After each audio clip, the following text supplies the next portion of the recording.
নমস্কার, এডুকেশন অনলাইনের আরও একটি নতুন পর্বে আপনাদের সকলকে স্বাগত জানাবো। আমি তিথি রয়েছি আপনাদের সঙ্গে। আজ আমরা একাদশ শ্রেণীর পঠন পাঠনেই থাকবো, পড়াশুনো থাকবো। একেবারে নতুন একটি বিষয় নিয়ে আলোচনা করব, তাহলে ইকোনমিক্স অর্থাৎ অর্থনীতি।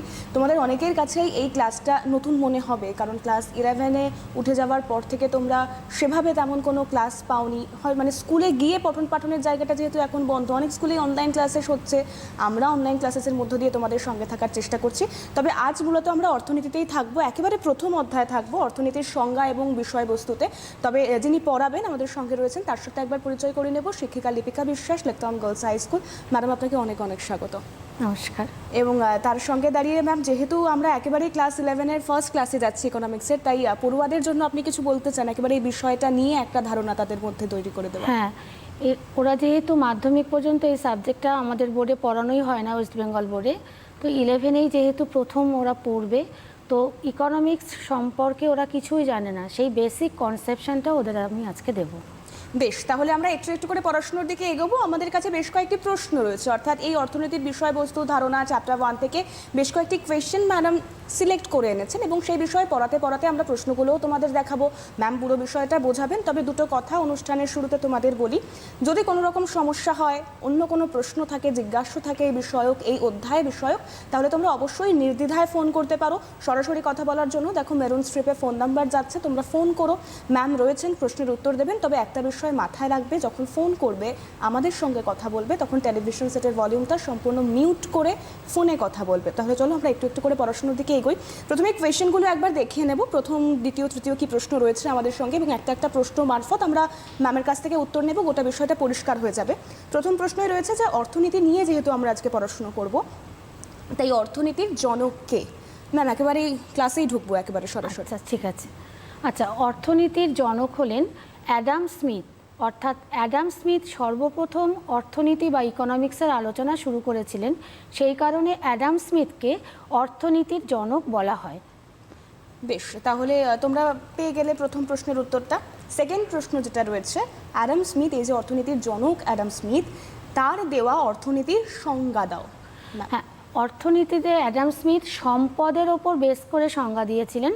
তিনি বলেছিলেন যে economics is the science of wealth, অর্থাৎ অর্থনীতি হলো সম্পদের বিজ্ঞান। Economics is the science of wealth, অর্থনীতি হলো সম্পদের বিজ্ঞান।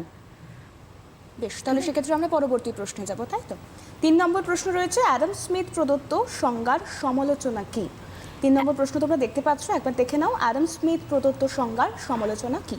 আচ্ছা, অ্যাডাম স্মিথ সম্পদের যে যে দিকগুলো নিয়ে আলোচনা করেছিলেন, সেখানে ছিল যে সম্পদ, দেশের ধনসম্পদ কিভাবে বাড়ানো যাবে এই সমস্ত, কিন্তু দেশের ধনসম্পদ কি কি বিষয়ের উপর নির্ভর করে এই বিষয়গুলোর ওপর উনি গুরুত্ব দিয়েছিলেন। কিন্তু দেশের ধনসম্পদ মানে ব্যবহার করবে কে, ব্যবহারের ওপর কোনো তিনি গুরুত্ব দেননি। কি কি কাজে ব্যবহার হবে বা কে ব্যবহার করবে, মানুষকে তিনি প্রাধান্য দেননি। এটাই হচ্ছে তার সংজ্ঞার সমালোচনা। তিনি স্টার্ট করেছিলেন ইকোনমিক্সের সংজ্ঞা দিয়ে, কিন্তু তার প্রথমে তো কেউ একজন শুরু করবেন, তো সেখানে সেটা শুরু করেছিলেন অ্যাডাম স্মিথ। তো তার সংজ্ঞাতে এই ত্রুটি বা সমালোচনা ছিল, ফলে এর পরবর্তীকালে তাকে সমালোচনা করে যিনি এলেন তিনি হচ্ছেন অধ্যাপক মার্শাল। এবার আমি তোমাদের মার্শালের দেওয়া সংজ্ঞাটা বলবো। মার্শালই প্রথম অর্থনীতিবিদ যিনি অর্থনীতির সংজ্ঞায় মানুষকে প্রাধান্য দিয়েছিলেন। তো অ্যাকর্ডিং টু মার্শাল, আমি এটা একটু লিখতে চাই। According to Marshall, economics, ma'am এক সেকেন্ড, ম্যাম একটু পেনটা দিন। According to Marshall, economics is the study of mankind,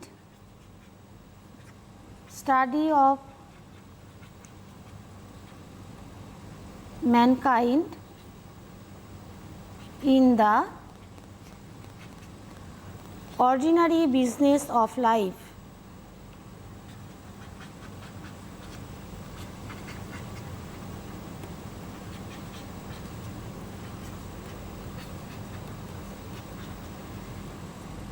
martial বলেছিলেন যে economics is the study of mankind in the ordinary business of life, অর্থাৎ অর্থনীতি হচ্ছে মানুষের দৈনন্দিন জীবনের সাধারণ কাজকর্ম নিয়ে আলোচনার একটা শাস্ত্র বা বিজ্ঞান। তাই মানুষের দৈনন্দিন জীবনের সাধারণ কাজকর্ম নিয়ে আলোচনার একটা শাস্ত্র বা বিজ্ঞান। এই যে এখানে যে আমি বলছি অর্ডিনারি বিজনেস অফ লাইফ, মানুষের দৈনন্দিন জীবনের সাধারণ কাজকর্ম, সাধারণ কাজকর্ম এখানে কিন্তু অবশ্যই সেটা ইকোনমিক অ্যাক্টিভিটিস হতে হবে, অর্থাৎ অর্থনৈতিক কাজকর্ম হতে হবে। যে কাজকর্মের ফলে অর্থ উপার্জিত হবে সেই কাজকর্মকেই আমরা ইকোনমিক অ্যাক্টিভিটিস বলি বা অর্থনৈতিক কাজকর্ম বলি। এখানে সেই অর্থনৈতিক কাজকর্মের কথাই বলা হয়েছে এবং মানুষকে গুরুত্ব দেওয়া হয়েছে, মানুষকে প্রাধান্য দেওয়া হয়েছে। বেশ, আমরা তাহলে পরবর্তী প্রশ্নে যাব। পরবর্তী প্রশ্ন যেটা রয়েছে দেখো 4 নম্বর প্রশ্ন, অ্যাডাম স্মিথ লিখিত বইটির নাম কি এবং তা কত সালে প্রকাশিত হয়? 4 নম্বর প্রশ্ন তোমরা দেখতে পাচ্ছ, তোমরা চাইলে নোট ডাউন করতে পারো, যেহেতু একেবারেই নতুন একটি বিষয় তোমাদের কাছে ক্লাস 11-এর যে স্টুডেন্টরা রয়েছে পর্দার ওপারে। ম্যাম, প্রশ্নের উত্তরে যাব। হ্যাঁ, অ্যাডাম স্মিথ লিখিত বইটির নাম হচ্ছে ওয়েলথ অফ নেশনস। বইটি 1776 সালে প্রকাশিত হয়। ওয়েলথ অফ নেশনস লিখে দেবো কি? একদম।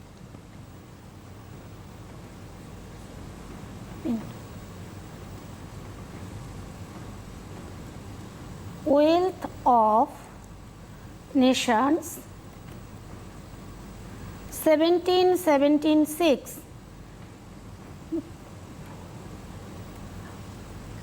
ওয়েলথ অফ নেশনস বইটা অ্যাডাম স্মিথ প্রকাশ করেন 1776 সালে। এখানে তিনি সম্পদ নিয়ে অর্থনীতির যা আলোচনা করেছেন সমস্ত আলোচনাটাই এই বইটার মধ্যে আছে। আশা করি তোমরা বুঝতে পেরেছো, তোমরা নোট ডাউন করে নিতে পারো ম্যাম যখন লিখেই দিচ্ছেন গোটা বিষয়টা। এবং 5 নম্বর প্রশ্ন, অর্থাৎ পরবর্তী প্রশ্নে যাব। 5 নম্বর প্রশ্ন থাকছে অর্থনীতির সংজ্ঞায় মানুষকে প্রাধান্য দিয়ে বলে দিলাম মার্শাল কোন অর্থনীতিবিদ। ওটা তো আমরা উত্তরটা ম্যাম দিয়েই দিয়েছেন আলোচনার খাতিরে। এবং তারপরে যে প্রশ্নটা থাকছে, অধ্যাপক মার্শাল প্রদত্ত অর্থনীতির সংজ্ঞা দাও, সেটাও আমরা পড়ে ফেলেছি অলরেডি। এবং তারপরে থাকছে একজন ধ্রুপদী অর্থনীতিবিদের নাম লেখো। আচ্ছা, ধ্রুপদী অর্থনীতিবিদের ইংলিশ টার্মটা হচ্ছে ক্লাসিক্যাল ইকোনমিস্ট। তোমরা যখন ইকোনমিক্স সাবজেক্টটা পড়বে সবসময় ইংলিশ টার্মগুলোর ওপর জোর দিয়ে পড়বে, কারণ ইংলিশ টার্ম একটাই হয় কিন্তু বেঙ্গলি অনেক রকম নামেই আসে, সেই জন্য কোশ্চেন বোঝার ক্ষেত্রেও তোমরা ইংলিশ টার্মটার উপর জোর দেবে।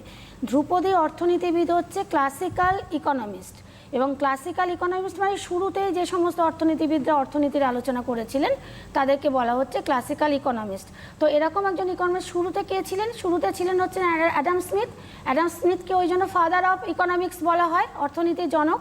তো সেই কারণে ধ্রুপদী অর্থনীতিবিদ বা ক্লাসিক্যাল ইকোনমিস্টের নাম বললে তোমরা অ্যাডাম স্মিথের নামটাই করবে। তা অ্যাডাম স্মিথ ছিলেন একজন ধ্রুপদী অর্থনীতিবিদ।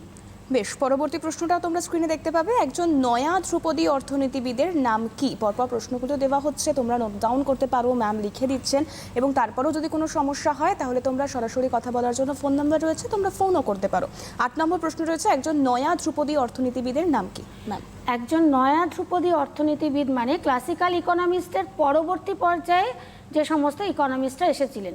তো আমি অলরেডি বললাম যে অ্যাডাম স্মিথের পরবর্তীকালে অ্যাডাম স্মিথকে সমালোচনা করে যিনি এসেছিলেন তিনি হচ্ছেন অধ্যাপক মার্শাল। তাহলে তাকে বলা হচ্ছে নিও ক্লাসিক্যাল ইকোনমিস্ট বা নয়া ধ্রুপদী অর্থনীতিবিদ। তো মার্শাল হচ্ছেন একজন নয়া ধ্রুপদী অর্থনীতিবিদ। বেশ, এরপরে আমরা পরবর্তী প্রশ্নে যাব। 9 নম্বর প্রশ্ন রয়েছে, উপকরণের দুষ্প্রাপ্যতা ও দক্ষতার উপর কোন অর্থনীতিবিদ প্রথম গুরুত্ব দিয়েছিলেন? প্রশ্নটা আরেকবার তোমাদের বলে দিই, উপকরণের দুষ্প্রাপ্যতা ও দক্ষতার উপর কোন অর্থনীতিবিদ প্রথম গুরুত্ব দিয়েছেন? আচ্ছা, অধ্যাপক মার্শাল যে সংজ্ঞাটা দিয়েছিলেন মানুষের ওপর গুরুত্ব দিয়ে বা মানুষকে প্রাধান্য দিয়ে, তার সংজ্ঞাতেও কিছুটা ত্রুটি ছিল বা সমালোচনা ছিল। যেমন হচ্ছে তিনি তার সংজ্ঞায় আমাদের সমাজে বা আমাদের দেশে উপকরণের যোগান তো অসীম নয়, অফুরন্ত নয়, উপকরণের যোগান হচ্ছে সীমিত। সেই সীমিত বা দুষ্প্রাপ্য উপকরণ দিয়ে দক্ষতার সঙ্গে উৎপাদন করতে হবে। কিন্তু অধ্যাপক মার্শালের সংজ্ঞায় সেই উপকরণের দুষ্প্রাপ্যতা এবং মানুষের দক্ষতার ওপর কোনো আলোচনা করা হয়নি। তাই পরবর্তী সময়ে তাকে সমালোচনা করে যিনি ওই উপকরণের দুষ্প্রাপ্যতা এবং দক্ষতার উপর জোর দিয়ে অর্থনীতিকে ব্যাখ্যা দিয়েছিলেন তিনি হচ্ছেন পল স্যামুয়েলসন। তিনি হচ্ছেন পল স্যামুয়েলসন। এই অর্থনীতিবিদের নামটা মুখস্থ রাখবে, পল স্যামুয়েলসন। বেশ, আমরা কি তাহলে পরবর্তী প্রশ্নে যাব? হ্যাঁ, 10 নম্বর প্রশ্ন রয়েছে, আধুনিক অর্থনীতিবিদদের দেওয়া সংজ্ঞা দাও। হ্যাঁ, 10 নম্বর প্রশ্ন।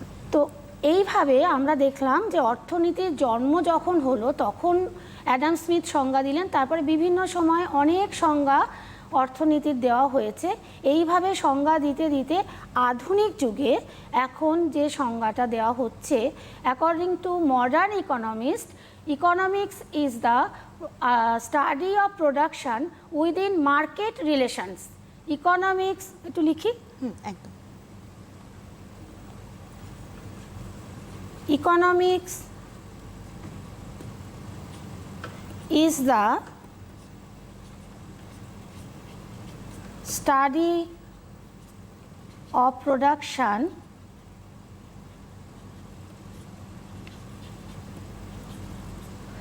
Economics is the study of production within market relations.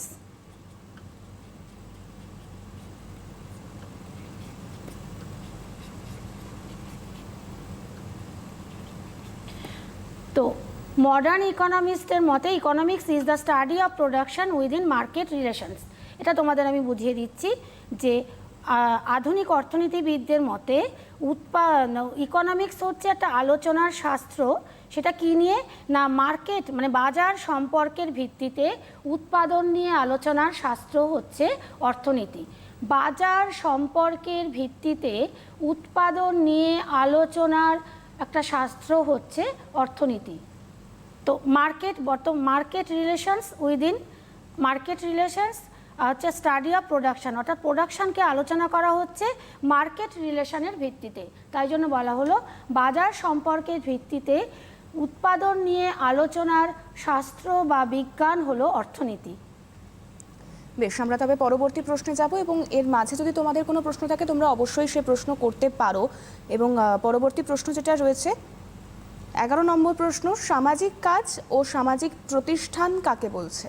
11 নম্বর প্রশ্ন।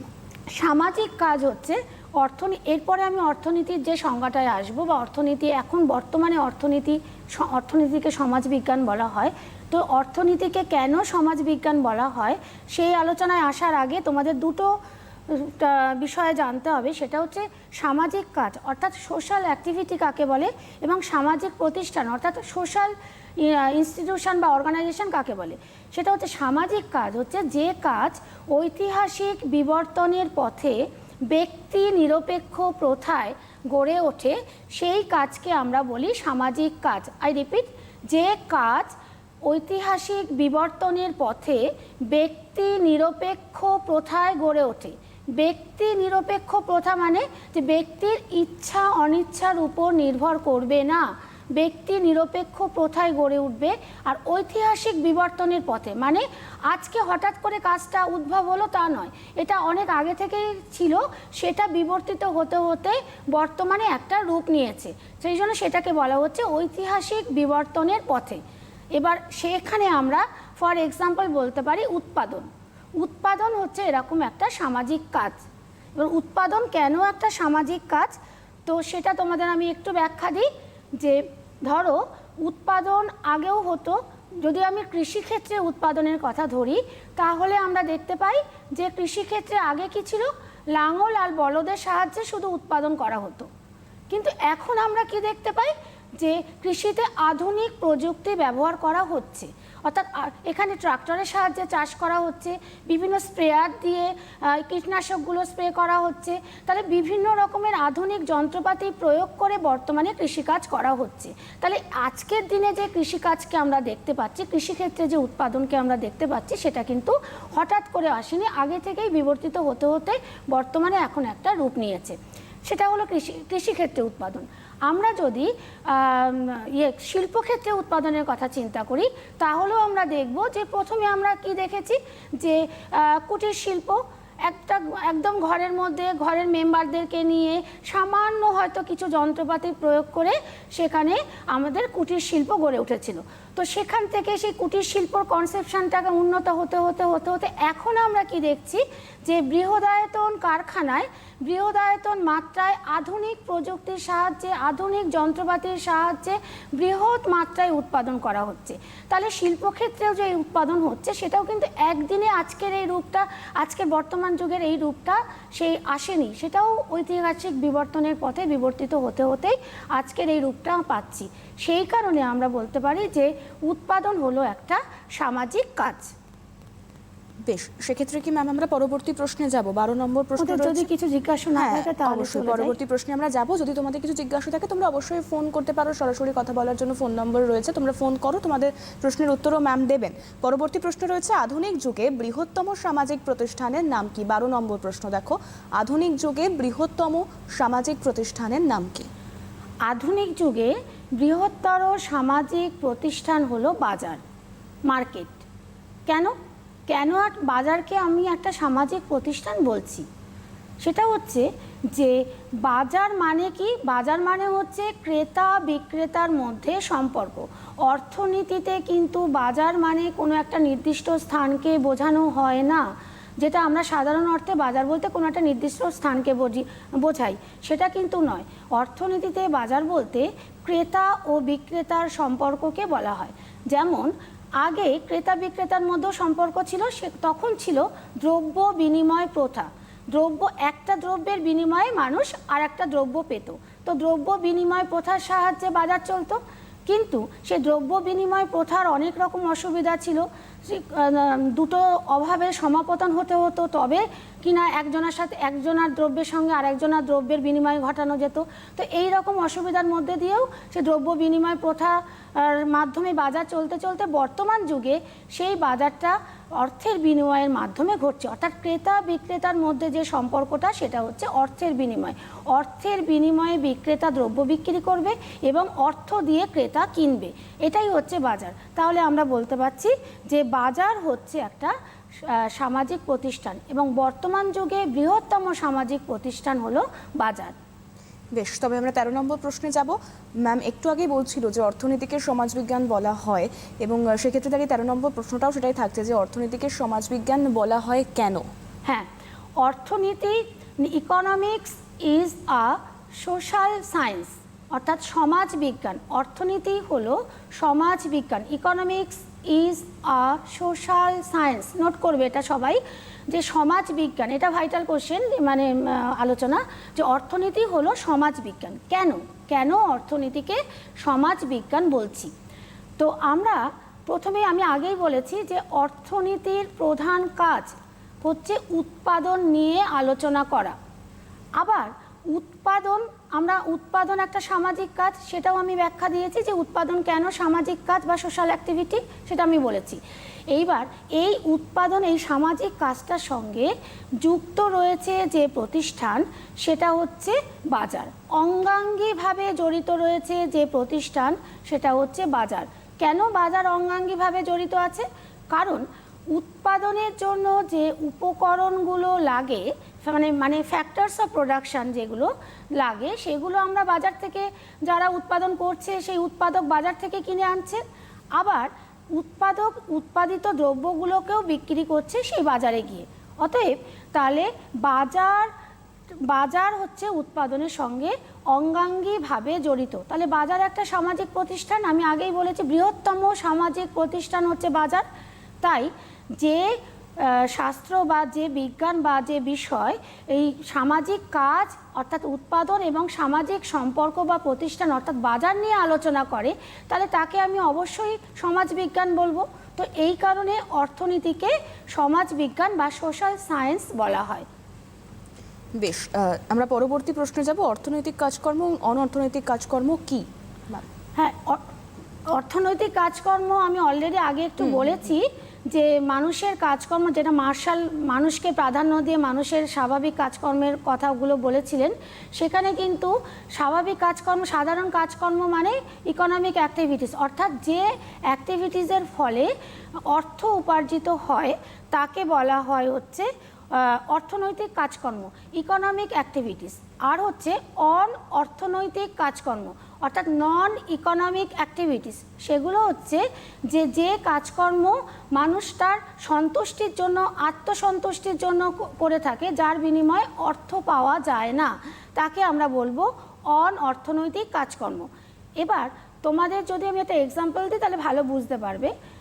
ধরো একজন সঙ্গীত শিল্পী, সে তার নিজের সন্তুষ্টির জন্য গান গান, তো সেক্ষেত্রে কিন্তু তিনি গান করে অর্থ উপার্জন করছেন না, সেটা কিন্তু হবে অন অর্থনৈতিক কাজকর্ম, নন ইকোনমিক অ্যাক্টিভিটিস। বাট সে যদি তার গান গেয়ে অর্থ উপার্জন করে, সেক্ষেত্রে তার সেই কাজটাই আবার হয়ে যাবে ইকোনমিক অ্যাক্টিভিটি অর্থাৎ অর্থনৈতিক কাজকর্ম। বোঝা গেল? বেশ, আশা করি তোমরা বুঝতে পারছো। সমস্যা হলে ফোন করতে পারো। আমরা পরবর্তী প্রশ্নে যাব। পরবর্তী প্রশ্ন থাকছে ম্যাম, অবাধলব্য দ্রব্য এবং অর্থনৈতিক দ্রব্য কি?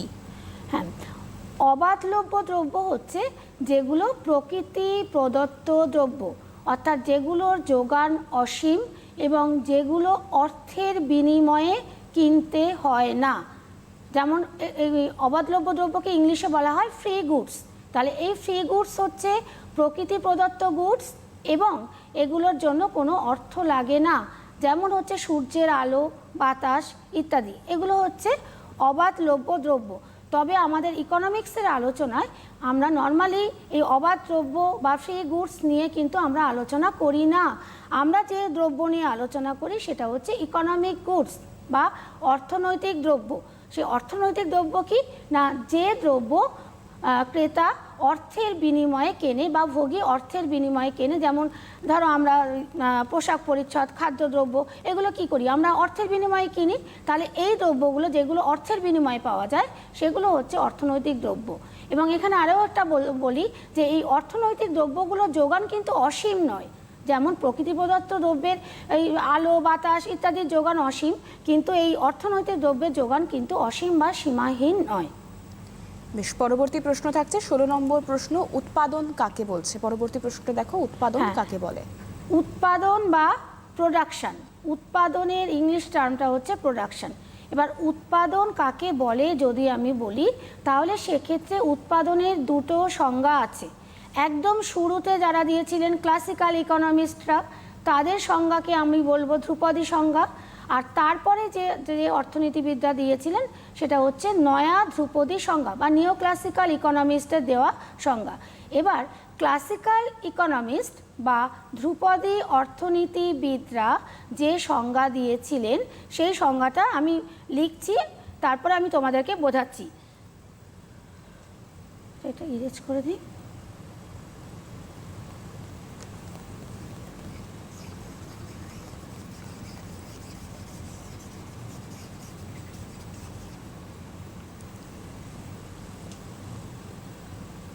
Production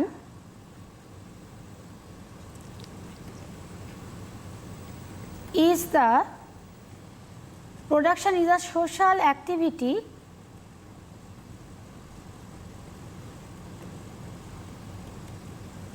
whose purpose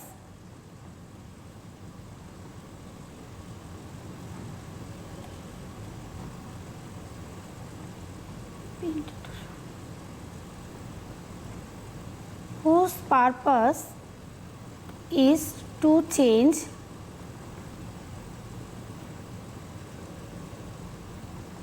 one state of matter into another। তাক পড়ছে না, না ঠিক করে।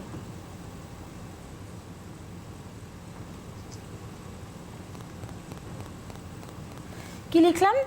Production is a social activity whose purpose is to change one state of matter into another. উৎপাদন হলো একটি সামাজিক কাজ যার উদ্দেশ্য হলো কোনো বস্তুকে এক অবস্থা থেকে আরেক অবস্থায় রূপান্তর করা। তাহলে কি বললাম? উৎপাদন হলো একটি সামাজিক কাজ। অলরেডি আমি তোমাদের ব্যাখ্যা দিয়েছি যে উৎপাদন একটা সামাজিক কাজ এবং কেন। তাহলে সেখানে ক্লাসিক্যাল ইকোনমিস্টরা যেটা বলছেন, ধ্রুপদী সংজ্ঞায় যেটা বলা হচ্ছে যে উৎপাদন হলো একটা সামাজিক কাজ যার উদ্দেশ্য হলো কোনো বস্তুকে এক অবস্থা থেকে আর এক অবস্থায় রূপান্তরিত করা। এখন এই যে বললাম বস্তুকে এক অবস্থা থেকে আর এক অবস্থায় রূপান্তর করা বা রূপান্তরিত করা, এই রূপান্তরটা ঘটে থাকে 3 রকমভাবে। কত রকমভাবে ঘটে থাকে? 3 রকমভাবে। ফার্স্ট যেটা হয় সেটা হচ্ছে পরিমাণগত রূপান্তর হয়, সেখানে কোয়ান্টিটি চেঞ্জ হয়ে যায়, কোয়ান্টিটিটা চেঞ্জ হয়ে যায়। সেটা যেমন ধরো কৃষিক্ষেত্রে এই উৎপাদনটা হয়। কৃষিক্ষেত্রে দেখা যায় যে সামান্য বীজ ধান থেকে অনেকটা ধান পাওয়া যাচ্ছে, তাহলে যে বীজ ধানটা রোপণ করা হয়েছিল তার যে গুণাবলী এবং যে ধান উৎপাদিত হলো তার গুণ একই, গুণের এখানে কোনো পরিবর্তন হচ্ছে না। তাহলে কিসের পরিবর্তন হচ্ছে, কিসের রূপান্তর ঘটছে না পরিমাণের। সামান্য বীজ ধান থেকে অনেকটা ধান উৎপাদন হলো, এখানে পরিমাণের পরিবর্তন হলো। তো তাহলে 1 নম্বর রূপান্তরটা হচ্ছে পরিমাণগত রূপান্তর। 2 নম্বর যে রূপান্তর সেটা হচ্ছে গুণগত বা কোয়ালিটির এখানে চেঞ্জ হবে। গুণগত রূপান্তরটা তাহলে কোথায় ঘটে? গুণগত রূপান্তরটা ঘটে শিল্পক্ষেত্রে। আমরা শিল্পক্ষেত্রে দেখতে পাই যে যে দ্রব্যগুলো উৎপাদিত হয় সেক্ষেত্রে পরিমাণের খুব একটা হেরফের হয় না, পরিমাণ একই থাকে বা পরিবর্তন হলেও খুব সামান্য নগণ্য, যেটা ধরার মধ্যে নয়, কিন্তু গুণের টোটালি চেঞ্জ হয়ে যায়। যেমন আমি যদি বলি যে তুলো থেকে সুতো উৎপাদন, তো তুলো হচ্ছে একটা জিনিস, আবার সুতো হচ্ছে আর এক রকম জিনিস। আর তুলোর যা গুণ আর সুতোর গুণ এক নয়। আবার সুতো থেকে কাপড় উৎপাদন, সুতোর যা গুণ আর কাপড়ের যা গুণ সেটা কিন্তু এক নয়। সুতো একরকম, কাপড় একরকম। তো সুতো থেকে কাপড় উৎপাদন হচ্ছে, তো এক্ষেত্রে গুণের পরিবর্তন হচ্ছে, পরিমাণের কোনো পরিবর্তন হলো না। তাহলে আমরা আলোচনায় আসবো। একটা ফোন রয়েছে, নিয়ে নি। হ্যালো, কে বলছো? হ্যালো হ্যালো হ্যালো, হ্যাঁ, কে বলছো? হ্যাঁ আমি ভিলাই থেকে গোপাল হাজরা বলছি। আপনাদের প্রোগ্রামটা খুব ভালো লাগছে। বেসিক কথা হচ্ছে, আমরা এখন শুনছি ব্যবহারিক অর্থনীতি, ওই জিনিসটা কি যদি একটু বলেন, আর বেশি টাইম দেবো না। বেশ, টেলিভিশন সেটের ভলিউম দিয়ে শুনতে থাকো। কি হ্যাঁ। বলবেন? তো আমি যে আলোচনাটা হ্যাঁ, করছি একদম তো একদম শেষ ওটা করি। কমপ্লিট করে হ্যাঁ। নিই আমরা। তো থার্ড হচ্ছে সেকেন্ড রূপান্তরটা আমি বললাম, আর থার্ড যেটা সেটা হচ্ছে পরিবহনগত বা অবস্থানগত রূপান্তর। পরিবহনগত বা অবস্থানগত রূপান্তর সেটা কি? এখানে কিন্তু কোনো পরিমাণের পরিবর্তন হবে না বা গুণেরও পরিবর্তন হবে না। তো তাহলে কি হচ্ছে? শুধুমাত্র অবস্থানের পরিবর্তন হচ্ছে। যেমন কয়লা খনি থেকে যদি কয়লা উত্তোলন করা হয়, তাহলে যতটা কয়লা খনি থেকে তোলা হচ্ছে ওপরে আসার পর ততটা কয়লাই থাকবে, আবার কয়লার যে গুণ ওপরে আসার পর কয়লার সেই গুণই থাকবে।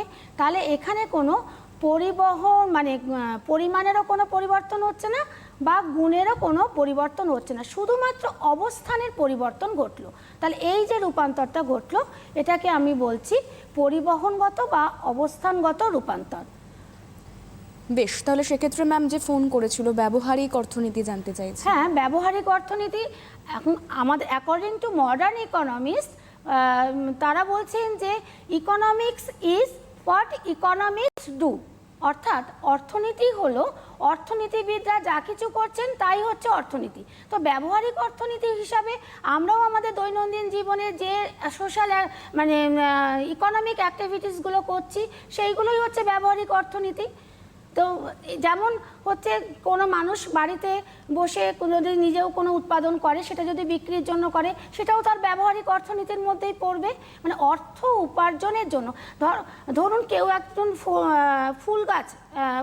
ফুলের বাগান লাগিয়েছে, সে যদি সেটা শখের জন্য না লাগিয়ে সে যদি সেটা বাজারে বিক্রির জন্য লাগায়, সেই সেখান থেকে ফুল তুলে বাজারে বিক্রি করবে, তাহলেও সেটা ব্যবহারিক অর্থনীতির মধ্যে পড়বে, কারণ সেই ফুল বাজারে বিক্রি করে তো তার বিনিময়ে অর্থ আসছে। কিন্তু সে যদি শখের জন্য বাগান তৈরি করে থাকে তাহলে কিন্তু সেটা অর্থনীতির আলোচ্য বিষয় হবে না। হ্যাঁ, একদম। সেক্ষেত্রে আমরা পরবর্তী প্রশ্নে অবশ্যই যাব, তবে তার আগে তোমাদের যদি কোনো সমস্যা থাকে তাহলে তোমরা ফোন করতে পারো। এতক্ষণ যা আলোচনা করলাম এর উপরে যদি তোমাদের কোনো কোশ্চেন থাকে আমাকে জিজ্ঞাসা করতে পারো, কোথাও যদি এতটুকু বুঝতে না পারো আমাকে জিজ্ঞাসা করো, আমি তোমাদের সমস্ত কনসেপশন ক্লিয়ার করে দেবো। বেশ, সেক্ষেত্রে ম্যাম আমরা পরবর্তী প্রশ্নের ক্ষেত্রে আলোচনায় অবশ্যই যাব, তবে তার আগে একটা বিষয় জানতে চাইবো, যেহেতু ইকোনমিক্স বিষয়টা এখন ক্লাস 11-এর কাছে যারা নতুন আর কি তাদের কাছে পুরোপুরি নতুন, সেক্ষেত্রে কোয়েশ্চেন প্যাটার্ন বা মার্ক ডিভিশন কেমন থাকে যদি একবার ওদেরকে জানিয়ে দেওয়া আচ্ছা, যায়। আমি যে চ্যাপ্টারটা, এই চ্যাপ্টারটা কিন্তু তোমাদের ইকোনমিক্স বোঝার জন্য খুব ভাইটাল চ্যাপ্টার, কারণ এটা ইন্ট্রোডাক্টরি চ্যাপ্টার। এই চ্যাপ্টারটার মধ্যেই তোমাদের ইকোনমিক্স সম্পর্কে একটা কনসেপশন আসবে, সেটাই আমি তোমাদের দেওয়ার চেষ্টা করছি। কিন্তু যদি এই চ্যাপ্টারটার পেছনে মার্কসের কথা ভাবো, তাহলে কিন্তু তোমাদের এখান থেকে এসএ কিউ আসবে 1 নম্বরের এসএ কিউ আসবে, কিন্তু তোমরা মার্কসের দিকে তাকিয়ে এই চ্যাপ্টারটা পড়বে না। টোটাল সাবজেক্টটাকে বোঝার জন্য এই চ্যাপ্টারটা খুব ভাইটাল। আমি সবসময় বলি এই চ্যাপ্টারটা মার্কসের জন্য পড়বে না। আর টোটাল ইকোনমিক্সের যে মার্কসটা আছে সেটা হচ্ছে তোমাদের 1 নম্বরের 10টা এমসিকিউ করতে হবে, অর্থাৎ একটা কোশ্চেন দেওয়া থাকবে, তার আনসারে 4টে অপশান দেওয়া থাকবে। যে অপশানটা রাইট অপশান ABCD করে দেওয়া থাকবে সেই অপশানটা তোমাদের লিখতে হবে। তো তাহলে সেই কোশ্চেনগুলোকে আমরা বলছি এমসিকিউ। আচ্ছা, আরেকটা হচ্ছে মাল্টিপল চয়েস কোশ্চেন। ম্যাম এখানেই আসবে, একজন ফোনে রয়েছে, একটু কথা বলে নি। হ্যালো, কে বলছো? হ্যালো হ্যালো হ্যালো, শোনা যাচ্ছে? হ্যালো, হ্যাঁ কে বলছো? হাওড়া। বেশ, কি প্রশ্ন রয়েছে বলো। হ্যালো, বেশ কোনো রকমভাবে যোগাযোগ বিচ্ছিন্ন হয়েছে, নেটওয়ার্ক প্রবলেম রয়েছে ম্যাম, যেখানে ছিলাম আলোচনা। আচ্ছা, তো প্রথম বললাম এমসিকিউ আসবে 1 নম্বরের এমসিকিউ 10টা কোশ্চেন, তাহলে এখানে হলো 10 marks. SA Q short answer type question, সেখানেও আসবে 1 নম্বরের কোশ্চেন 10টা থাকবে।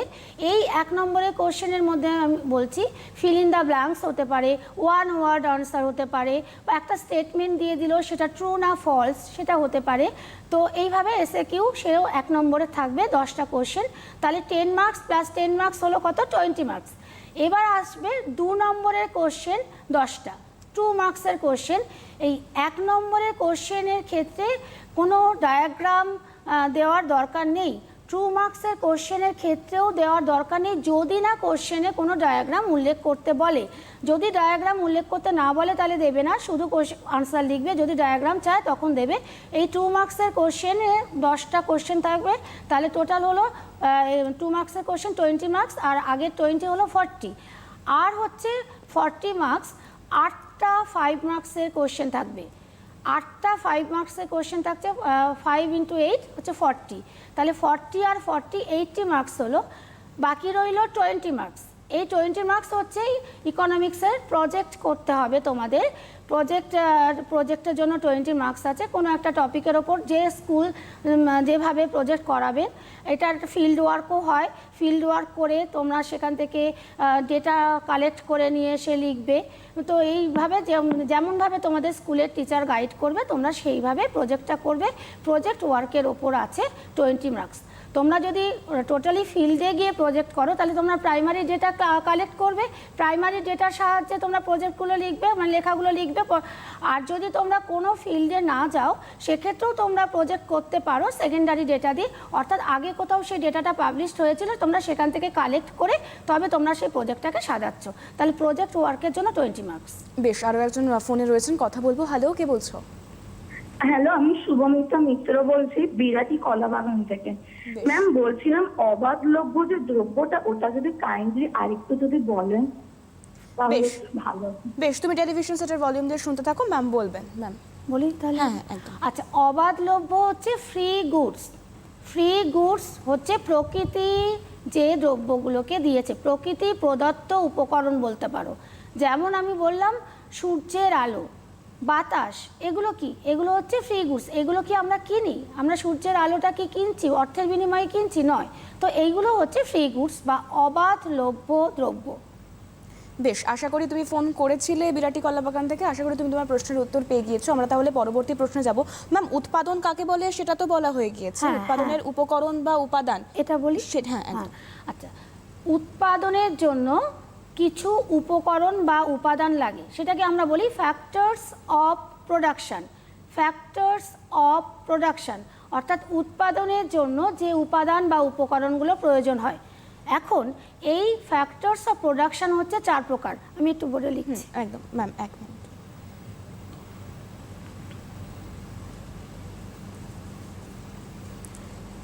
ম্যাম পেনটা একটু রাখুন। আমরা অবশ্যই বোর্ড ওয়ার্কে যাব, তবে তার মাঝে যদি তোমাদের কোনো প্রশ্ন থাকে তাহলে তোমরা অবশ্যই আমাদেরকে জানাতে পারো।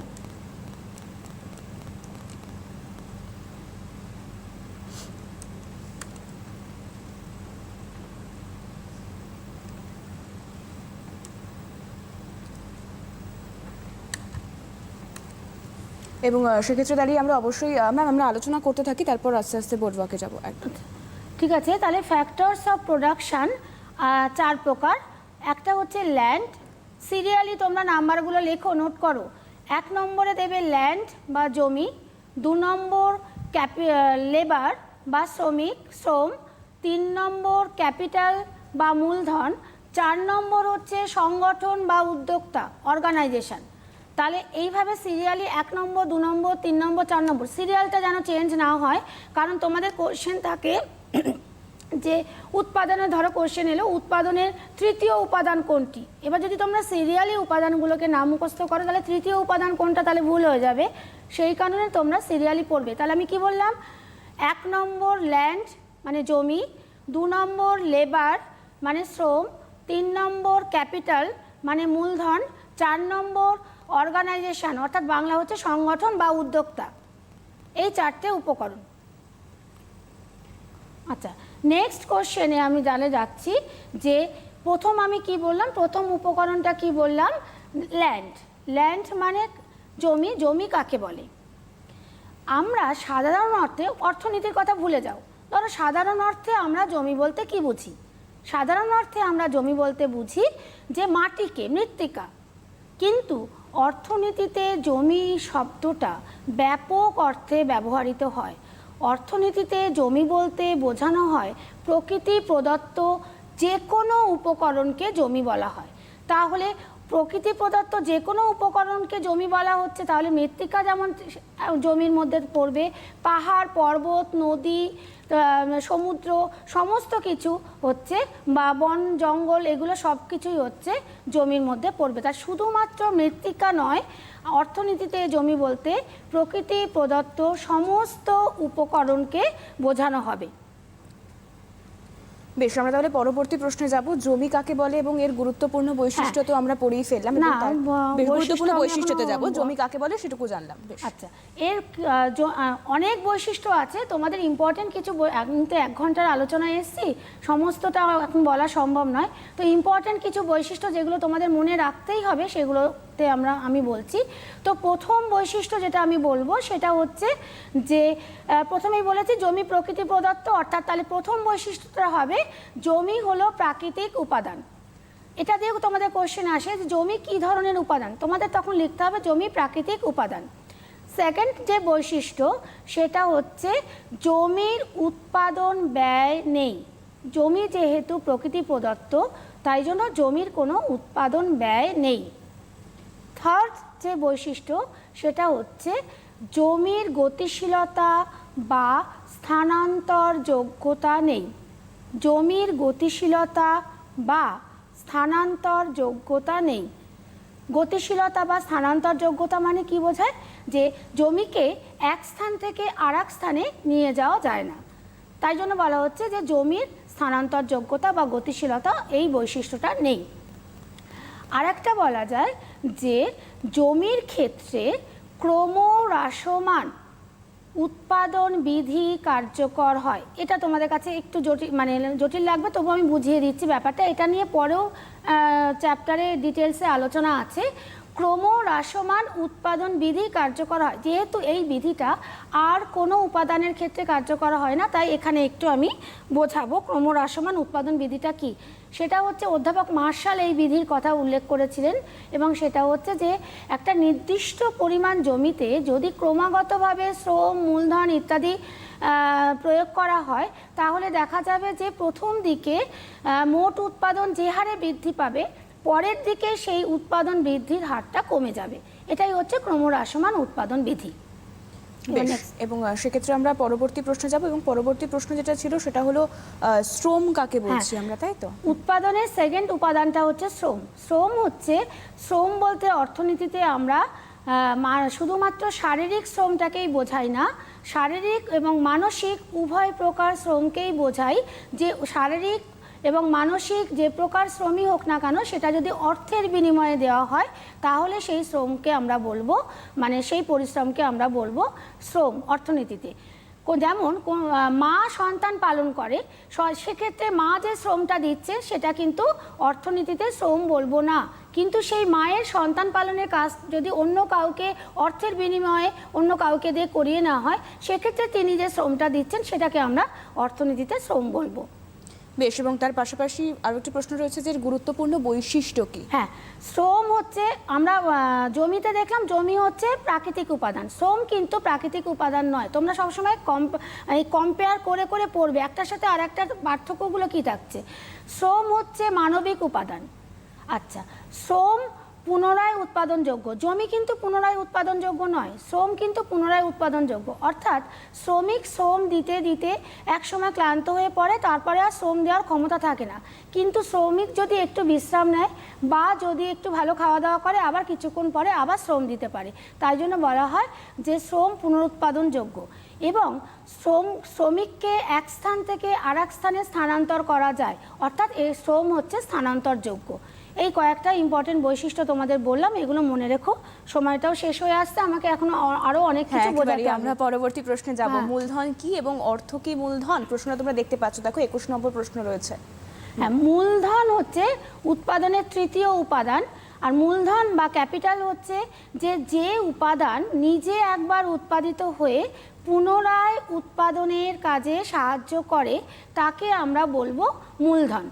নিজে একবার উৎপাদিত হয়ে পুনরায় উৎপাদনের কাজে সাহায্য করে, তাহলে এটা হচ্ছে মূলধন। এই কারণে মূলধনকে বলা হয় উৎপাদিত উপাদান। উৎপাদনের আর কোনো উপাদানকে উৎপাদিত উপাদান বলা হয় না। যেমন ধরো একটা মেশিন আগে তৈরি করা হলো, তারপরে সেই মেশিনটা উৎপাদনের কাজে লাগলো, তাহলে মেশিন নিজে একবার উৎপাদিত হওয়ার পর সেই মেশিন দিয়ে উৎপাদন করা হচ্ছে, তাই জন্য মূলধনকে বলা হচ্ছে উৎপাদিত উপাদান। বেশ, অর্থ কি মূলধন? এই একটা প্রশ্ন থাকছে। অর্থ, এটা দেখবে বিভিন্ন সালে কোশ্চেনে এসছে যে অর্থ কি মূলধন। উত্তরটা হচ্ছে না, অর্থ মূলধন নয়, কারণ অর্থের নিজস্ব কোনো উৎপাদন ক্ষমতা নেই। অর্থকে সরাসরি উৎপাদনের কাজে লাগানো যায় না। অর্থের মাধ্যমে উৎপাদনের উপকরণগুলো কেনা যায়, সেই উপকরণগুলোকে উৎপাদনের কাজে লাগানো হয়। বেশ, আমরা তাহলে পরবর্তী প্রশ্নে যাব। সংগঠন ও উদ্যোক্তার কাজ কি? দেখো 22 নম্বর প্রশ্ন তোমরা দেখতে পাবে, সংগঠন এবং উদ্যোক্তার কি কাজ? সংগঠন মানে এই যে উৎপাদনের তিনটে উপাদান আমি পেলাম, একটা হচ্ছে ল্যান্ড, লেবার, ক্যাপিটাল। এই তিনটে উপাদান থাকলেই তো উৎপাদনটা হবে না। এই তিনটে উপাদানকে একত্রিত করে উৎপাদন কাজটা যিনি সম্পন্ন করবেন বা পরিচালনা করবেন, তাকে বলা হচ্ছে সংগঠন বা উদ্যোক্তা। তাহলে যেমন ধরো আমি একটা এক্সাম্পল দিতে পারি যে টাটা স্টিল কোম্পানির উদ্যোক্তা হলেন জামশেদজি টাটা। তাহলে উপকরণগুলো থাকলেই হবে না, সেই উপকরণগুলোকে একত্রিত করে উৎপাদন প্রক্রিয়াটা সম্পন্ন করবেন যিনি, তিনি হচ্ছেন সংগঠন বা উদ্যোক্তা। বেশ, 23 নম্বর প্রশ্ন রয়েছে, অর্থনীতির কটি শাখা এবং কি কি? 23 নম্বর প্রশ্ন। অর্থনীতির শাখাকে আমরা দুটো ভাগে ভাগ করি। একটা হচ্ছে মাইক্রো ইকোনমিক্স বা ব্যষ্টিগত অর্থনীতি, আর একটা হচ্ছে ম্যাক্রো ইকোনমিক্স বা সমষ্টিগত অর্থনীতি। এবার খুব ভাইটাল কোশ্চেন এটা, তোমরা খুব মন দিয়ে বোঝো যে মাইক্রো ইকোনমিক্স কী এবং ম্যাক্রো ইকোনমিক্স কী। মাইক্রো ইকোনমিক্স হচ্ছে যেটা আমি বললাম, বাংলাটা হচ্ছে ব্যষ্টিগত, তো সেটা হচ্ছে যে অর্থনীতিতে কোনো ক্ষুদ্র এককের অর্থনৈতিক আচরণ বিশ্লেষণ করা হয়, কোনো ক্ষুদ্র এককে। যেমন ধরো একজন ভোগীর ভোগ সিদ্ধান্ত, একজন ভোগী কতটা ভোগ করবে সেটা তার ব্যক্তিগত সিদ্ধান্ত, তাই একজন ভোগীর ভোগ সিদ্ধান্ত বা একটা ফার্মের উৎপাদন সিদ্ধান্ত, এগুলো হচ্ছে ক্ষুদ্র এককের আচরণ বিশ্লেষণ করা হচ্ছে। এগুলো হচ্ছে মাইক্রো ইকোনমিক্সের আলোচ্য বিষয়। কিন্তু ম্যাক্রো ইকোনমিক্স বা সমষ্টিগত অর্থনীতিতে কি করা হয়, সকল এককগুলোর আচরণকে বিশ্লেষণ করা হয়। কি করা হয়? সকল এককগুলোর আচরণকে বিশ্লেষণ করা হয়। যেমন আমি যদি বলি দেশের জাতীয় আয়, তো জাতীয় আয় মানে দেশের সামগ্রিক আয়টাকে বোঝানো হচ্ছে, তার সমগ্র তথ্যটা নেওয়া হচ্ছে। আমি যদি বলি দেশের উৎপাদন, মোট উৎপাদন, তাহলে সেটাও ম্যাক্রো ইকোনমিক্সের আলোচ্য বিষয়। তাহলে যেগুলো যখন সমগ্র বিষয়টাকে নিয়ে আলোচনা করা হবে তখন সেটা হবে ম্যাক্রো ইকোনমিক্স। বেশ, আরও একজন ফোনে রয়েছেন, কথা বলবো। হ্যালো, কে বলছো? আমি দীক্ষা বর্ষা করছি ঠাকুরগাছি থেকে। বেশ, বলো কি প্রশ্ন রয়েছে। আমার কোশ্চেনটা হচ্ছে সামাজিক সম্পর্ক কাকে বলে? তুমি টেলিভিশন সেটের ভলিউম দিয়ে শুনতে থাকো। হ্যাঁ, সামাজিক সম্পর্কটা আমি অলরেডি আগেই বলে এসেছি, যে আমি যখন বাজার বললাম সামাজিক সম্পর্ক ও সামাজিক প্রতিষ্ঠান ব্যাপারটা, সেই সামাজিক সম্পর্কটা হচ্ছে সেই একই সম্পর্ক যে সম্পর্ক ঐতিহাসিক বিবর্তনের পথে ব্যক্তি নিরপেক্ষ প্রথায় গড়ে ওঠে, সেই সম্পর্কটাকে বলা হয় সামাজিক সম্পর্ক। যেমন আগের দিনে কি ছিল, গুরু শিষ্যের সম্পর্ক ছিল, গুরুর বাড়িতে শিষ্য থেকে পড়াশুনো করতো, তাহলে তখনও গুরু শিষ্যের একটা সম্পর্ক ছিল। বর্তমানে সেই সম্পর্কটা বিবর্তিত হতে হতে এখন হয়েছে টিচার স্টুডেন্টের সম্পর্ক। তাহলে আমি যদি বলি টিচার স্টুডেন্টের যে সম্পর্ক, তাহলে সেটা হলো সামাজিক সম্পর্ক। বেশ, আশা করি তুমি তোমার প্রশ্নের উত্তর পেয়ে গিয়েছো ম্যাম। তাহলে আমরা পরবর্তী প্রশ্নে যাই। ব্যক্তিগত অর্থনীতি এবং সমষ্টিগত অর্থনীতির সংজ্ঞা দাও। 24 নম্বর প্রশ্ন। হ্যাঁ, ওটা আমি বলেছি যে মাইক্রো ইকোনমিক্স, একদম, হোয়াট ইজ ওটা micro economics and macro economics শাখার ভিতরেই চলে হ্যাঁ, এসেছে। হ্যাঁ, এবং ওটা তার চলে পরবর্তী প্রশ্ন যাচ্ছি, উৎপাদন সম্ভাবনা রেখা কি? উৎপাদন সম্ভাবনা রেখা, প্রোডাকশন পসিবিলিটি ফ্রন্টিয়ার, সেটা কি? আমরা জানি যে আমাদের দেশে বা যে কোনো পৃথিবীর যে কোনো দেশে উপকরণের যোগান সীমিত, অসীম নয় এবং দুষ্প্রাপ্য। তাই সেই নির্দিষ্ট বা সীমিত উপকরণকে কিভাবে দুটো দ্রব্য উৎপাদনের কাজে ব্যবহার করা হবে, সেই যে সমন্বয়গুলো পাবো দুটো দ্রব্য উৎপাদনের কাজে ব্যবহারের জন্য, সেই সমন্বয়ের মধ্যে দিয়ে যে রেখাটা অঙ্কন করা যায় সেই রেখাটাকে আমরা বলবো উৎপাদন সম্ভাবনা রেখা। অর্থাৎ এই প্রোডাকশান পসিবিলিটি ফ্রন্টিয়ার, আমাদের এখান থেকে আমরা ধারণা পাবো যে এখানে ধরে নেওয়া হয় যে দুটো দ্রব্য উৎপাদন হচ্ছে, একটা হচ্ছে এক্স দ্রব্য ধরো, আর একটা হচ্ছে ওয়াই দ্রব্য। ম্যাম, আপনি চাইলে বোর্ড ওয়ার্ক করতে পারেন। আচ্ছা, আমি একটু বোর্ড ওয়ার্ক করি। একদম। ধরো এখানে দুটো দ্রব্য ধরে নেওয়া হচ্ছে, একটা হচ্ছে এক্স দ্রব্য উৎপাদন হচ্ছে আর একটা হচ্ছে ওয়াই দ্রব্য। এবার আমাদের উপকরণ নির্দিষ্ট, তাহলে সেই নির্দিষ্ট উপকরণ আমি দুটো দ্রব্যের মধ্যে কিভাবে প্রয়োগ করব। ধরো এক্স দ্রব্য, আমি একটা ছবি এঁকে তোমার সাইডে একটা ছবি আঁকছি, ছবিটাও তোমরা আঁকো, তাহলে তোমরা বুঝতে পারবে। ও এক্স একটা অ্যাক্সিস আর ও ওয়াই হচ্ছে আর একটা অ্যাক্সিস।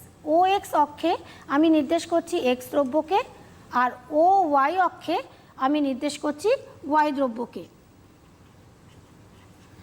প্রোডাকশান পসিবিলিটি ফ্রন্টিয়ার, সেই কার্ভটা হবে এরকম শেপ, এটাকে বলা হচ্ছে পিপিএফ, প্রোডাকশান পসিবিলিটি ফ্রন্টিয়ার। এবার যখন এই অরিজিন মানে মূল বিন্দুতে প্রোডাকশান পসিবিলিটি ফ্রন্টিয়ার যখন ধরো এ বিন্দুতে কার্ভটা রয়েছে, তখন এইখানে আমি সাপোজ আমি ধরে নিচ্ছি ওয়াই দ্রব্য ব্যবহার করছি, উৎপাদন করছি 10 একক, তখন এক্স দ্রব্যের পরিমাণ হচ্ছে 0। তাহলে আমার সমন্বয়টা কি নির্দেশ করছে? এক্স দ্রব্যের পরিমাণ 0, অর্থাৎ সমস্ত উপকরণগুলোকে ওয়াই দ্রব্যের উৎপাদনে লাগানো হয়েছিল, ওয়াই দ্রব্য তখন আমি পাচ্ছি 10 একক। এবার যদি আমি এক্স দ্রব্যের উৎপাদন এবার বাড়াতে চাই, ধরো 1 একক করতে চাই, তারপরে 2 একক করতে চাই, তারপরে 3 একক করতে চাই, এইভাবে যদি আমি এক্স দ্রব্যের উৎপাদনটাকে বাড়াই, তাহলে অটোমেটিক্যালি ওয়াই দ্রব্যের উৎপাদন কমবে, কারণ আমার উপকরণ তো নির্দিষ্ট, একটার উৎপাদন বাড়ালে আর একটার উৎপাদন কমবে। তাহলে এখান থেকে আমি যদি এক্স দ্রব্যের উৎপাদন 1 একক আমি এখন করি, তাহলে ওয়াই দ্রব্যের উৎপাদন আসবে 9 একক। আমি যদি এক্স দ্রব্যের উৎপাদন 2 একক করি, তাহলে আমার ওয়াই দ্রব্যের উৎপাদন সাপোজ ধরো এলো 7 একক। এইভাবে এক্স দ্রব্যের উৎপাদন যত বাড়বে তত ওয়াই দ্রব্যের উৎপাদন কমবে। তাহলে এই যে আমি বিভিন্ন সমন্বয়গুলো পাচ্ছি, এ বি সি, এটা ধরো এ পেলাম, এটা ধরো এ পেলাম, এটা হচ্ছে বি, এটা হচ্ছে সি, এই যে এ বি সি এরকমভাবে বিভিন্ন সমন্বয় আসছে, এগুলোর মধ্যে দিয়ে যে রেখাটা আমি পাচ্ছি, এই সঞ্চার পথটা হচ্ছে প্রোডাকশান পসিবিলিটি ফ্রন্টিয়ার। তাহলে বোঝা গেল যে নির্দিষ্ট পরিমাণ উপকরণ দিয়ে কিভাবে দুটো দ্রব্যের উৎপাদন আমরা করব। বেশ ম্যাম, একটা ফোন আছে, একটু নিয়ে নিই। হ্যালো, কে বলছো? Hello hello hello ma'am. হ্যাঁ, কে বলছো? হ্যাঁ ম্যাম, আমি বাংলা ইভিনিং থেকে অমৃতা রয় বলছি। ম্যাম, আমাকে প্লিজ কোমরাসমান অর্থনীতিবিদ ওই জায়গাটা একটু বুঝিয়ে দেবেন? সময় আছে আর বললাম আরেকবার বলো প্রশ্নটা। আমি প্রশ্নটা প্রশ্ন বুঝতে পেরেছি। আপনি বোঝানো, কোনো অসুবিধা নেই। আমি কোমরাসমান অর্থনীতিবিদ। এই টপিক বেশ বেশ, তুমি টেলিভিশন সেটের ভলিউম দিয়ে শুনতে থাকো। ওটা আগে বলবো না, এই টপিকটা বুঝিয়ে নেবো। আপনি বুঝিয়ে নিন, যেটা সুবিধা হয়। সময় আছে আমাদের কাছে বেশ খানিকটা। আচ্ছা, তো এই যে উৎপাদন সম্ভাবনা রেখা, এই আমি তোমার কোশ্চেনটার উত্তরটা পরে দিচ্ছি, আমি একটা রানিং রয়েছে তো কোশ্চেনে। এই যে উৎপাদন সম্ভাবনা রেখাটা আমি পেলাম, এই রেখাটার শেপটা দেখো, এই শেপটা হচ্ছে কনকেভ টু দ্য অরিজিন, অর্থাৎ এটার শেপ হচ্ছে অবতল আকৃতি। যদি এটা অরিজিনের দিকে ঢেউ খেলে যেত তাহলে আমরা বলতাম কনভেক্স টু দ্য অরিজিন, কিন্তু এটা দেখো অরিজিনের দিকে ঢেউ না খেলে গিয়ে তার বিপরীত দিকে ঢেউ খেলে গেছে, অর্থাৎ এই শেপটাকে বলা হচ্ছে কনকেভ টু দ্য অরিজিন, অর্থাৎ অবতল আকৃতির উৎপাদন সম্ভাবনা রেখা। এইবার তোমাদের বলা হচ্ছে যে এই তাহলে উৎপাদন সম্ভাবনা রেখার আমরা দুটো বৈশিষ্ট্য পাচ্ছি। 1 নম্বর বৈশিষ্ট্য হচ্ছে এই উৎপাদন সম্ভাবনা রেখাটা নিম্নমুখী। 2 নম্বর বৈশিষ্ট্য হচ্ছে এই উৎপাদন সম্ভাবনা রেখাটা অবতল আকৃতির। এইবার অবতল আকৃতির কেন উৎপাদন সম্ভাবনা রেখাটা কেন কনকেভ টু দ্য অরিজিন হচ্ছে, তার ব্যাখ্যা দেওয়ার জন্য আমাকে আরেকটা টার্ম ইউজ করতে হবে, বোঝাতে হবে, সেটা হচ্ছে সুযোগ ব্যয় বা অপরচুনিটি কস্ট। সুযোগ ব্যয় কি বা অপরচুনিটি কস্ট, এটা আমাকে বোঝাতে হবে, তাহলে তোমরা বুঝবে যে অবতল আকৃতির কেন হচ্ছে। সুযোগ ব্যয়টা হচ্ছে কোনো দ্রব্যের উৎপাদন 1 একক বাড়ানোর জন্য অপর দ্রব্যের উৎপাদন কত একক কমাতে হবে, সেইটা হচ্ছে সেই দ্রব্যের সুযোগ ব্যয়। কি বললাম? বা অপরচুনিটি কস্ট, যে কোনো দ্রব্যের উৎপাদন 1 একক বাড়াতে হলে অপর দ্রব্যের উৎপাদন কত একক কমাতে হবে, তো সেটা হচ্ছে সুযোগ ব্যয়। আমরা অলরেডি আমি যে এক্সাম্পলটা দিয়েছি সেখানে আমি দেখিয়েছি যে এক্স দ্রব্যের উৎপাদন যখন আমি বাড়াচ্ছি তখন ওয়াই দ্রব্যের উৎপাদন কমছে, তাহলে এক্স দ্রব্যের সুযোগ ব্যয় হচ্ছে যতটা পরিমাণে আমার ওয়াই দ্রব্যটা কমছে। তাহলে সেই ঘটনাটা আমরা দেখাতে পাচ্ছি এই কনকেভ টু দ্য অরিজিন এই কার্ভের মাধ্যমে। এই কার্ভের মাধ্যমেই সেটা দেখানো হচ্ছে যে এক্স দ্রব্যের উৎপাদন যখন এক এক করে বাড়ছে তখন আমরা ওয়াই দ্রব্যের উৎপাদন কমছে, অর্থাৎ সুযোগ ব্যয়টা ক্রমশ বাড়ছে। এক্স দ্রব্য উৎপাদনের সুযোগ ব্যয়টা ক্রমশ বাড়ছে, ওয়াই দ্রব্য যত বেশি করে ছাড়বে সুযোগ ব্যয়টা তত বেশি বাড়বে। তাই জন্য এক্স দ্রব্য যত বেশি উৎপাদন হচ্ছে সুযোগ ব্যয় তত বাড়ছে। এই কারণে সুযোগ ব্যয় বৃদ্ধির জন্য প্রোডাকশন পসিবিলিটি ফ্রন্টিয়ারটা অবতল আকৃতির হচ্ছে। বেশ, ও যে প্রশ্নটা করেছিল আমরা সেই প্রশ্নের উত্তরে যেতে পারি। তুমি যে প্রশ্নটা করলে সেটা হচ্ছে ক্রমহ্রাসমান উৎপাদন বিধি কি। ওটা জমির ক্ষেত্রেই, ক্রমহ্রাসমান উৎপাদন বিধিটা জমির ক্ষেত্রেই প্রযোজ্য এবং এই বিধির প্রবর্তক হলেন অধ্যাপক মার্শাল। এবং অধ্যাপক মার্শাল বলেছিলেন যে এটা বাস্তবেও সত্য যে এক খণ্ড নির্দিষ্ট জমিতে, জমির পরিমাণটা কিন্তু বাড়ানো হচ্ছে না, জমির পরিমাণটা নির্দিষ্ট রাখা হচ্ছে। নির্দিষ্ট জমিতে যদি লেবার এবং ক্যাপিটাল দুটোকে যদি ক্রমাগত বাড়ানো হয় তাহলে দেখা যাবে টোটাল প্রোডাকশান প্রথম দিকে যে হারে বাড়বে পরবর্তীকালে সেই বৃদ্ধির হারটা বাড়বে কিন্তু বৃদ্ধির হারটা কমে আসবে। তো এটাকে ওই জন্য যেহেতু পরবর্তীকালে ক্রমশ ওটা কমে আসবে সেই জন্য এটাকে বলা হচ্ছে ক্রমহ্রাসমান উৎপাদন বিধি। বেশ ম্যাম, আমরা এখন 6 মিনিট পাবো, তাই আলোচনা করব। আমার আরো একটু আলোচনা করার আছে। বেশ বেশ। যে আমি যখন বললাম যে ইকোনমিক্সকে দুটো ভাগে ভাগ করা হচ্ছে, একটা মাইক্রো ইকোনমিক্স আর একটা হচ্ছে ম্যাক্রো ইকোনমিক্স। শুরুতেই কিন্তু মাইক্রো ইকোনমিক্স ছিল না, ম্যাক্রো ইকোনমিক্স ছিল না, শুরুতে যে আলোচনাগুলো হয়েছিল মাইক্রো ইকোনমিক্স। তার পরবর্তীকালে লর্ড কেইনস প্রথম ম্যাক্রো ইকোনমিক্সের আলোচনা করেন এবং তার যুগান্তকারী একটা বই আছে এই ম্যাক্রো ইকোনমিক্সের আলোচনার ওপর। সেই 1936 এই সালে তিনি বইটা প্রকাশ করেন। বইটার নাম হচ্ছে the general theory of employment, interest and money. বইটার নাম হচ্ছে ভালো করে মনে রাখবে, লিখে নাও 1936 সালটা, এবং বইটার নাম হচ্ছে the general theory of employment, interest and money. এবার আমি তোমাদের শুরুতেই বলেছিলাম অর্থনীতির জনক বলা হয় অ্যাডাম স্মিথকে, কিন্তু তোমাদের যদি কোশ্চেন আসে আধুনিক অর্থনীতির জনককে, তখন কিন্তু অ্যাডাম স্মিথ লিখবে না, তখন লিখবে আধুনিক Lord Keynes. Lord Keynes, KEYNES, Lord Keynes. আমি নামটা এখানে লিখছি, লর্ড কেইনস। হচ্ছে না, আচ্ছা ঠিক আছে, আমি বানান বলে দিয়েছি। হ্যাঁ, লর্ড কেইনস।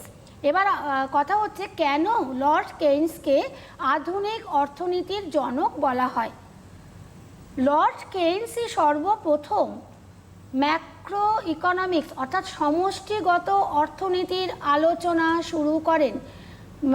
লর্ড কেইনস প্রথম ম্যাক্রো ইকোনমিক্সের আলোচনা শুরু করেন এবং তার আগে কোনো অর্থনীতিবিদ ম্যাক্রো ইকোনমিক্সের টোটাল ইকোনমিক্সটাকে নিয়ে আলোচনা করেননি। টোটাল, যেমন আমি বললাম জাতীয় আয় হচ্ছে ম্যাক্রো ইকোনমিক্সের আলোচ্য বিষয়, ন্যাশনাল ইনকাম যেটাকে আমরা বলি, প্রোডাকশন, টোটাল প্রোডাকশন, কর্মসংস্থান, দাম স্তর, এগুলো সব হচ্ছে ম্যাক্রো ইকোনমিক্সের বিষয়। তো সেটা প্রথম আলোচনা করেন লর্ড কেইনস, সেই জন্য আধুনিক অর্থনীতির জনক বলা হয় লর্ড কেইনসকে। এবং এই সংক্রান্ত আলোচনা লর্ড কেইনসের ওই বইটাতে ডিটেলসে লেখা আছে, যেটা বললাম the general theory of employment, interest and money. খুব ইম্পর্টেন্ট, মানে যুগান্তকারী একটা বই। এই বইতে ওনার সমস্ত আলোচনাগুলো করা আছে। বা মিনিট 3 আছে হাতে, তাই আপনি চাইলে আরো কিছু বলতে যদি স্টুডেন্টদের কোনো কোশ্চেন থাকে বলুন, নাহলে আমি তো হ্যাঁ, আমরা ক্লাসটা চালাই, তো ওরা ফোন করলে আমরা অবশ্যই ফোনটা নিয়ে নেব। আমি যখন ফ্যাক্টরস অফ প্রোডাকশন আলোচনা করেছিলাম, ওখানে একটু ডিটেলস বলিনি যেহেতু সময় পাবো কি না। তো সেখানে আমি যখন মূলধন আলোচনা করেছিলাম, ক্যাপিটাল, তখন ক্যাপিটালকে উৎপাদিত উপাদান বলা হয় কেন, বা উৎপাদিত উপাদান হচ্ছে মূলধন। এবার মূলধনের কিছু বৈশিষ্ট্য আছে, যেমন হচ্ছে যে মূলধন হচ্ছে মনুষ্য সৃষ্ট, তাই মূলধন কিন্তু দীর্ঘস্থায়ী নয়, মূলধন হচ্ছে ক্ষণস্থায়ী। মূলধন কি? মূলধন হচ্ছে ক্ষণস্থায়ী। আরেকটা জিনিস কি, মূলধনের অবচয় ব্যয় বা অবপূর্তি ব্যয়, ডেপ্রিসিয়েশন কস্ট আছে। সেটা কি না, তোমাদের এটা নিয়েও কোশ্চেন আসে যে মূলধনের অবচয় ব্যয় আছে, মানে এটা ফিল ইন দ্য ব্ল্যাঙ্কস বা ট্রু ফলস ইত্যাদিভাবে আসে। তো অবচয় ব্যয়টা কি, ডেপ্রিসিয়েশন কস্টটা কি? সেটা হচ্ছে যে মূলধনী যন্ত্রপাতির ক্ষয়ক্ষতি হয়, সেই ক্ষয়ক্ষতি পূরণের জন্য যে ব্যয়টা করা হয় সেইটা হচ্ছে অবপূর্তি ব্যয় বা অবচয় ব্যয়। তোমরা এই অবচয় ব্যয়টা একমাত্র মূলধনের ক্ষেত্রেই প্রযোজ্য, বা এই বৈশিষ্ট্যটা আর কোনো উপাদানের ক্ষেত্রে নেই। এবার তোমরা নিজেরা, আমি তো সমস্ত উপকরণগুলোর বৈশিষ্ট্যগুলো বললাম, এবার দেখো কিছু কিছু উপকরণের একটা ইউনিক বৈশিষ্ট্য আছে যেটা কিনা আর অন্য উপকরণের নেই। যেমন জমির ক্ষেত্রে বললাম, জমি হচ্ছে প্রাকৃতিক উপাদান, এই আর আদার্স 3টে উপাদান কিন্তু প্রাকৃতিক নয়। শ্রমের ক্ষেত্রে কি বললাম, যে শ্রমিকের মানসিক শ্রম এবং শারীরিক শ্রম দুটোই শ্রমের ক্ষেত্রে আসতে পারে। একেবারে ম্যাম, আমাদের হাতে যেহেতু সময় একেবারেই শেষ, তাই অনেক ধন্যবাদ জানাবো আপনাকে আমাদের সঙ্গে থাকার জন্য। পাশাপাশি স্টুডেন্টদেরকেও ধন্যবাদ জানাবো, আর বলবো তোমরা এভাবেই এডুকেশন অনলাইনের সঙ্গে থেকো। এখন এ পর্যন্তই, নমস্কার।